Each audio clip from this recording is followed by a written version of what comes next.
Nature is proof women don't need makeup. Just look at these female animals compared to their male counterpart. They are much simpler looking than the males, yet the males still choose them. Why? Because across both humans and animals, females never needed bright colors to be attractive. It's actually the opposite.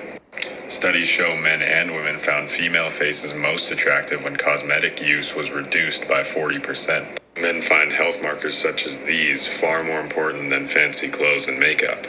Not all, but a lot of women use makeup to cover their insecurities rather than finding the root cause. And that's why a lot of men can feel deceived sometimes, because a woman can go like this to this just by using makeup. So for all women, you don't need makeup, you need health. Because when it comes to attracting men, your health matters more than anything you could ever buy. Nature is proof.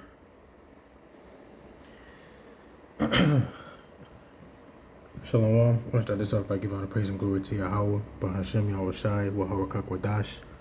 Double honor, salutations, peace, and blessings to you, like men of Israel, starting with the elder apostles and elder bishops of the great millstone church, on down to the rest of you brothers and the brothers I labor with, who all push forth the will and doctrine of Yahweh, Bahashem Yahweh Shai, in all faith, truth, and sincerity, according to the true understanding of the scriptures. To all of you, I say shalom. So I seen this video, and I thought through the spirit, basically the point that he was making was spiritual in itself, you know, because the Lord created all things in the way and manner that he did for this specific purpose. And when you read the scriptures coming from a biblical standpoint, you know, the point that he was making, you know, it aligns with scripture in regards to certain scriptures that talk about how a woman is to dress or adorn herself, right? And on top of that, you also have scriptures that go on to further show that within the actions that are given to, or the how would I say, the scriptures pertain to instructions on the actions of how a woman should, you know, conduct herself, right? So I just wanted to grab a few scriptures, you know, touching on this topic, you know, Lord willing, this be edifying, right? So, coming straight here, right? This is 1 Corinthians 11, and I'm gonna start at verse 2. It says, "Now I praise you, brethren, that ye remember me in all things, and keep the ordinances as I delivered them to you," right? And that word ordinances goes into what? Let's get it real fast.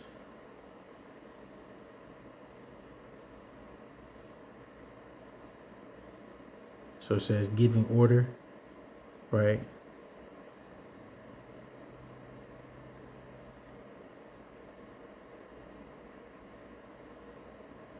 Yeah, it says second one, a giving or giving, Salakia, I said order, giving over, right? It says a giving over which is done by the word of mouth or in writing, i.e. tradition by instruction, narrative, precept, etc., right? It says objectively that which is delivered, the substance of a teaching, right? It says of the body of precepts, especially ritual, which in the opinion of the latter Jews were orally delivered by Moses and orally transmitted in unbroken succession. Yeah, simply, let me see, which,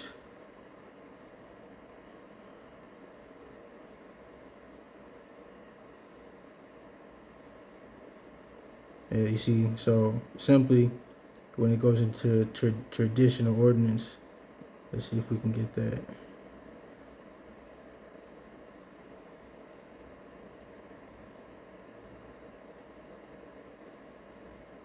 It says the passing down of elements of a culture from generation to generation, especially by oral communication, right? So simply the word, right? This word being something that's passed down, right? You got Romans 15:4, right? The things that were written for, so were written for our learning, right? And these are the things within this book. These are the things that we are to rehearse and continue to uphold and conduct within ourselves, because this is the standard, right?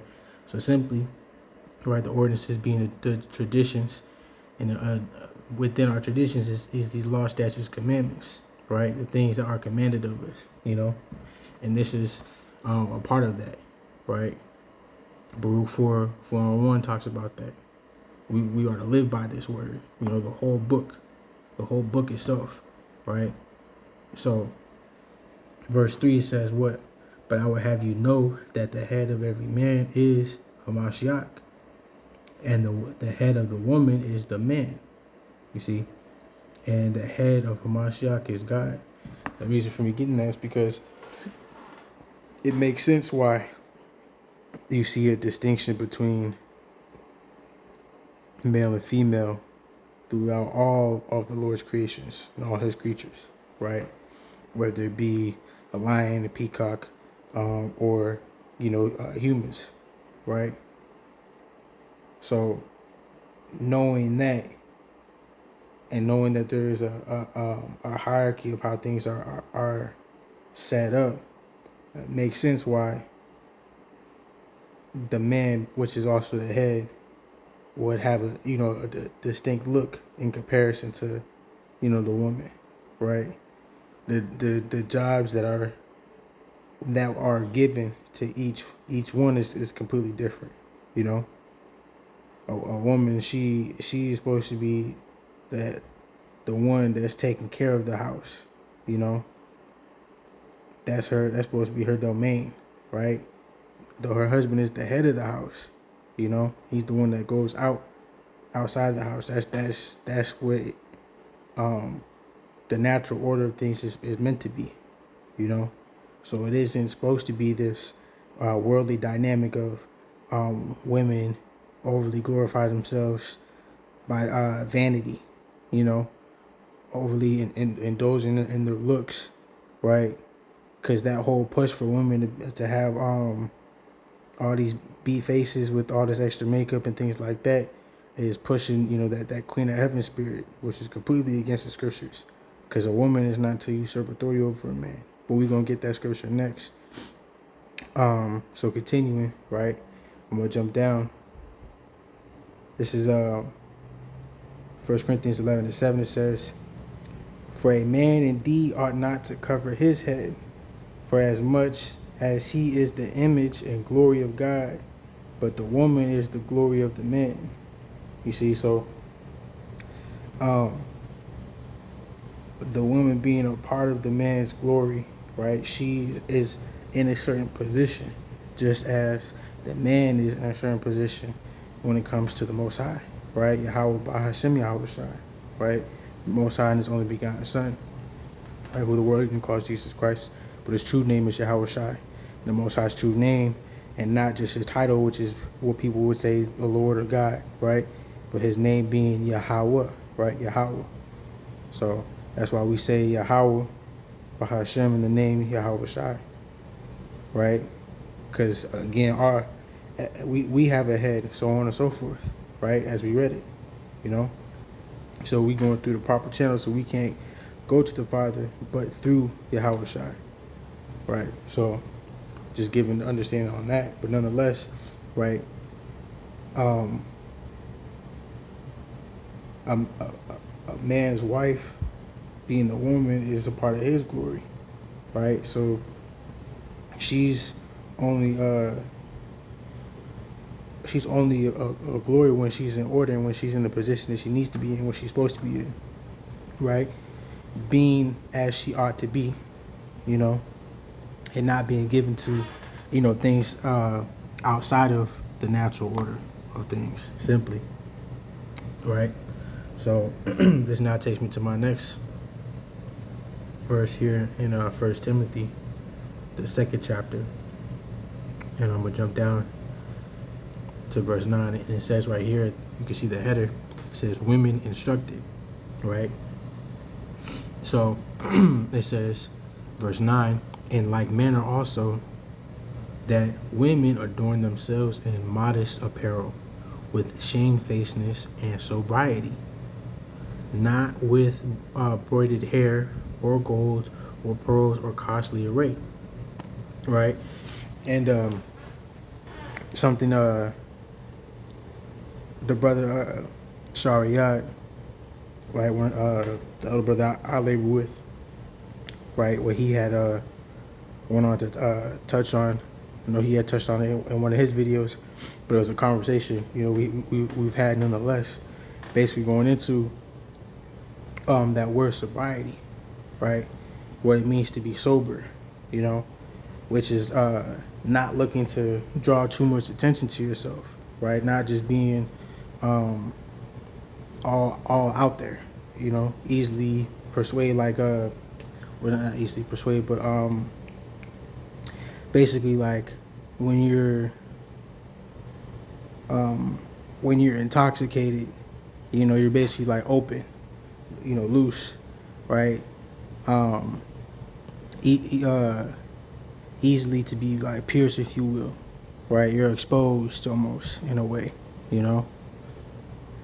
So basically being sober or in sobriety, right? You're keeping yourself, right, secure, you know. And the one place a woman is secure is to be at home, right? To be covered. That's why it talks about in that 1 Corinthians 11 chapter, it talks about a woman having her head covered, right? That's why it talks about here a woman dressing in modest apparel, right? Because you aren't meant to be trying to draw attention to yourself, right? Only attention you should be looking to have is the attention of your man and your husband, just as we are ought to do the same thing in likeness to our head, you know, only looking to get his attention. We're not looking to be all out and about and drawing too much attention to ourselves, because we're looking to uphold a certain image, right? Being his image, you know. We are ambassadors of this truth, you know, of Yahweh Shem Yahushai, you know. We're looking to make sure that the ministry is not blamed, because his ministry is of our head, right? Of the Most High and his only begotten Son. So how we conduct ourselves, how we present ourselves, all plays a role, simply put, you know. So let me see what I could do here with that word sobriety. Look this up too.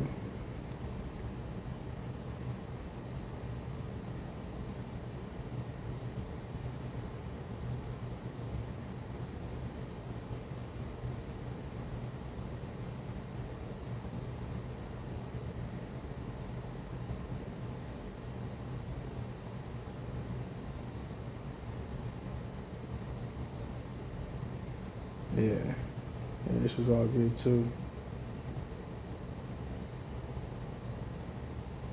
And you know what?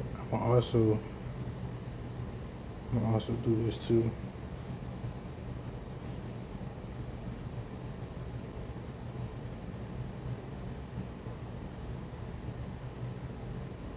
Yeah, that's great. We're gonna get both of these. So right here we have the word sobriety. Sobriety. Right, and it says the state or condition of being sober. Right, and I want to say that's like how the scriptures say, "Be sober, be vigilant." Right, and I think that's if I'm not mistaken, 1 Peter 5:8. Right, let's see if we can get it real fast.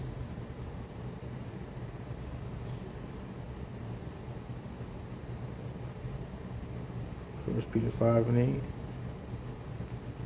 Yep. Be sober, be vigilant, because your adversary, the devil, as a roaring lion, walketh about seeking whom he may devour. And that's by the Spirit, because a roaring lion is drawing attention to itself. You know. So, it's like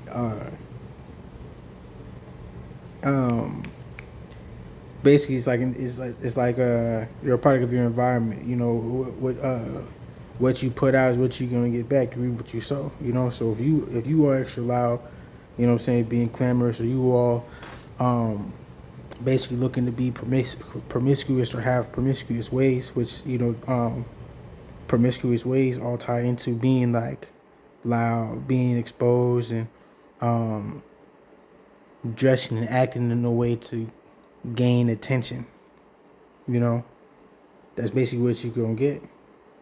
a roaring lion gonna grab everybody's attention.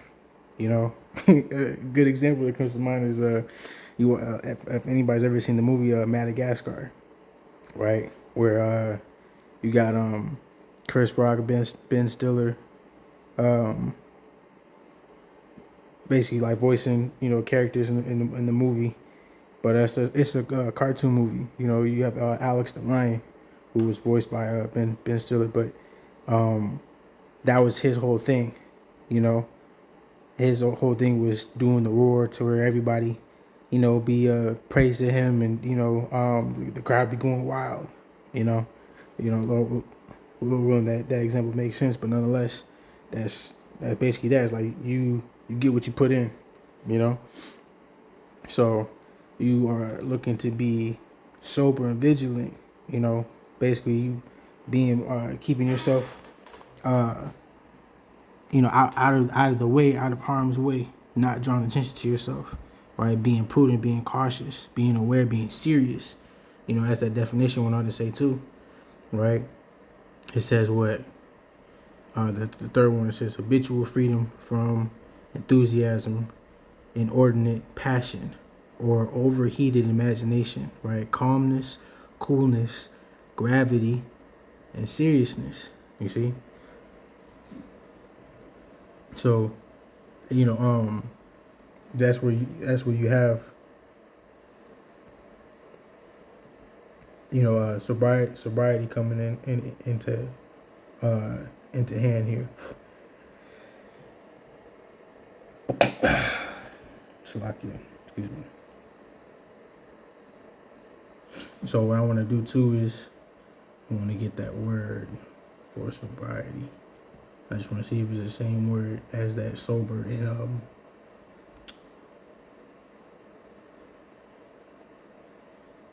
okay. Yeah, you see, sobriety is soundness of mind, self-control. And what's heavy about that too is if you're dressing in a way to where you're drawing less attention, you have more control over one of yourself, and as well as the attention that may come your way. Because a lot of times women that dress in a provocative or promiscuous way, right, being like scantily clad, they end up drawing in unwanted attention. You look at women that dress, half naked, and how they talk about men and things like that, but that's just due to the interactions that they have with men based off of how they carry themselves, how they conduct themselves as such. A woman that is wearing a dress is going to be treated more respectable and fairly way faster, way quicker, way sooner than a woman that is barely wearing anything, or is wearing something to draw a whole bunch of attention, right? Something that could draw a whole bunch of attention, right?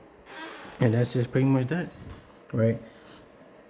So, Lord, when you're able to see this, now real quick, I just want to show that word for sober here too, in that 1 Peter 5:8, right? So it says be sober, right? And then the outline of biblical usage here, it says to be sober, to be calm, and collected in spirit, to be temperate, right? Dispassionate, circumspect. You see? It says of uncertainty, of certain affinity, to abstain from wine, keep sober, right? And the wine, though it can be physical, it's also spiritual, not just given to any kind of way of thinking, any random thought. When you have wicked thoughts that come to mind, you gotta learn how to rebuke them and know that it ain't you. It'd be a spirit that's trying to get to you, trying to throw you off, right? So these are the things for women first and foremost need to keep into consideration and think of, but us men in likeness, just as we are, likened unto the wife of the Most High, and us being a wife unto the Most High is why we are in position to be able to teach our wives how to be wives, teach a woman to be a wife, right? Simply. So now, going back to that First Timothy, right, 2:9, just to finish that through, and I'm gonna read through 12. But again, it says, verse 9, in like manner also that women adorn themselves in modest apparel with shamefacedness and sobriety, not with braided hair or gold or pearls or costly array, right? And in the NLT, right, it says they should wear decent and appropriate clothing and not draw attention to themselves by the way they fix their hair or by wearing gold or pearls or expensive clothes. You see? And you see a lot of women, even women that go on to profess, or try to say outwardly that they believe and they're women of God and things like that. But yet you don't follow the scriptures, right? The church isn't set up to actually teach you the truth. Is to bring in more sheep, if you will, people that are willing to just follow, and they look to appeal to the woman's and the woman's feelings first and foremost. That's why you see most churches are made up of more women than it is men, and most of the men that are there are only there for the women. So everything about that is ass backwards because they're not pushing truly what the Lord's word says. They'll try to go to a softer, a more nice worded translation versus the authorized version, right? But this is also why we go into the original Hebrew, because it has a completely different force than the English. We don't just trust in English, we trust in the Hebrew. The Ibariyath, right? The Lashon Kodash. Ibariyath being Hebrew, Lashon Kodash being the Holy Tongue, in the Hebrew tongue. As me saying that's what I'm saying in the Hebrew tongue, right? Ibariyath is Hebrew for Hebrew. So, low one is making sense. But yeah, so continuing here, it says, but which becometh women professing godliness with good works. You see? So you're looking to have your good works be what show forth, right? It says in the NLT for verse 10, it says, for women who claim to be devoted to God should make themselves attractive by the good things they do. You see? And the good that you do is doing things according to the Lord and to your man, to your husband, right? Keeping things in order, making sure that you are being a proper helpmate to your husband. You look at it like when you look at lionesses, they about getting the job done, handling business. They got a specific job that they do in comparison to the male lion. Just as one example, right? They go out to hunt, to taking care of the kids. So they got a specific job, right? They're not worried about making themselves looking, all extra dolled up, right? And you notice with most bird species, I can't speak for all of them, but I know for most male species, for birds, the male typically has colorful feathers, and typically the things that stand out within a male shows whether it be his dominance, the things that basically make him to be precious, simply, and through the Spirit, that's what the Lord does with us as well, right? So continuing, it says, but let the woman learn in silence with all subjection. It says, but I suffered not a woman to teach, nor to usurp authority over the man, but to be in silence, right? And this usurping authority also plays into how a woman adorns herself. It shouldn't be a situation to where you're looking to outdress your man. you know, or you looking to try to draw in more attention to to yourself, you know what I'm saying, more than him, if that be the case. You know what I'm saying? It's not a it's not meant to be a competitive game like that, you know. Women are meant to be modest, right? We can get that word too.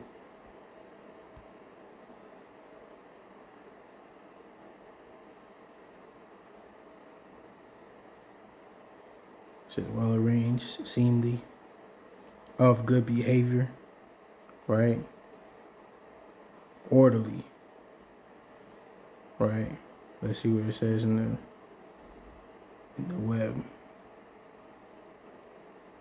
Right? Modest, having or showing a moderate estimation of one's own abilities, accomplishments, or values. Having or proceeding from disinclination to call attention to oneself. Retiring or diffident. Let me see. Yeah, the fourth one, free from showiness or ostentation.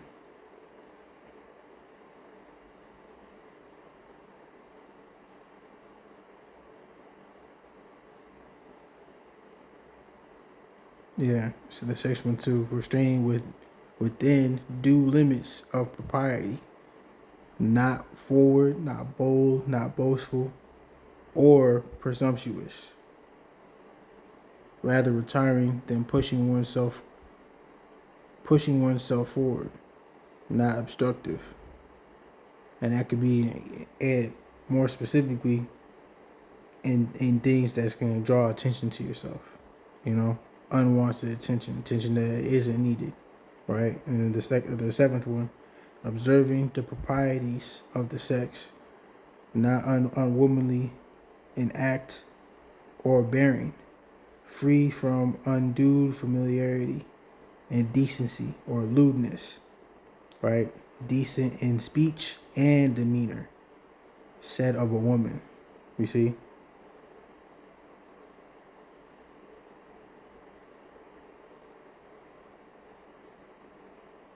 So let's see if it'll give me something here. Let's see what that word indecency goes into. Indecency, the state or quality of being unseemly or immodest.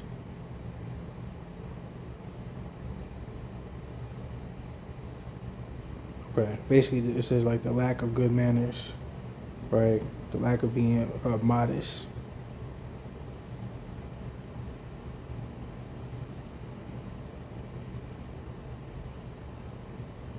Yeah.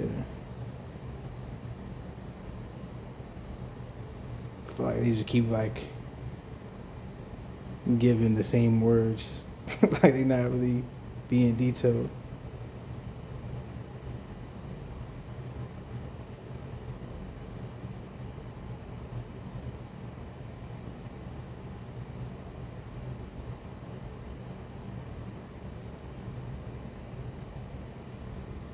Okay, let's do like this. Indecent.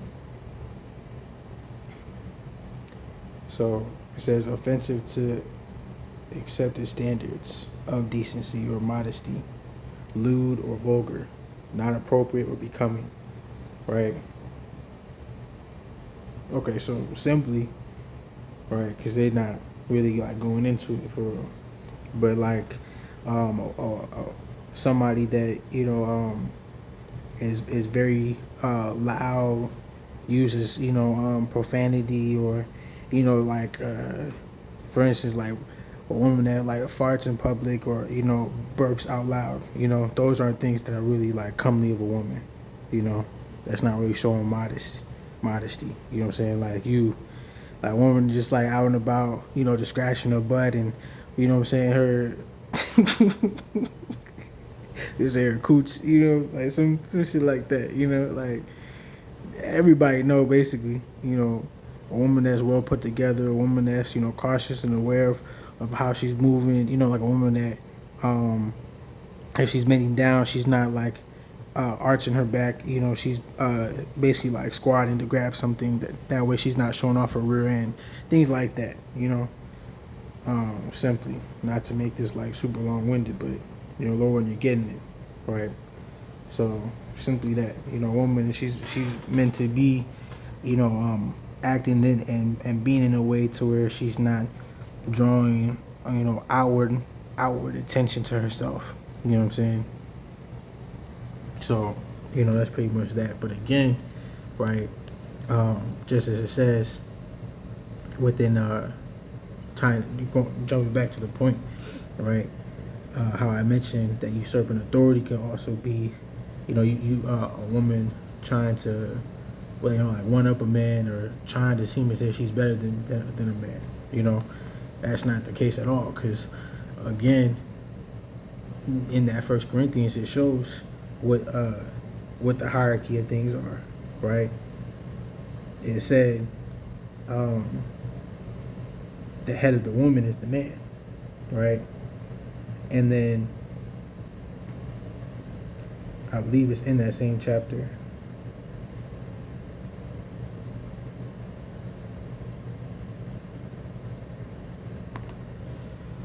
Let me grab it real quick. Right. The eighth verse, it says, "For the man is not of the woman, but the woman of the man." Right. Neither was the man created for the woman, but the woman for the man. You see? So it's showing you that a woman isn't to usurp authority over the man. And then on top of that,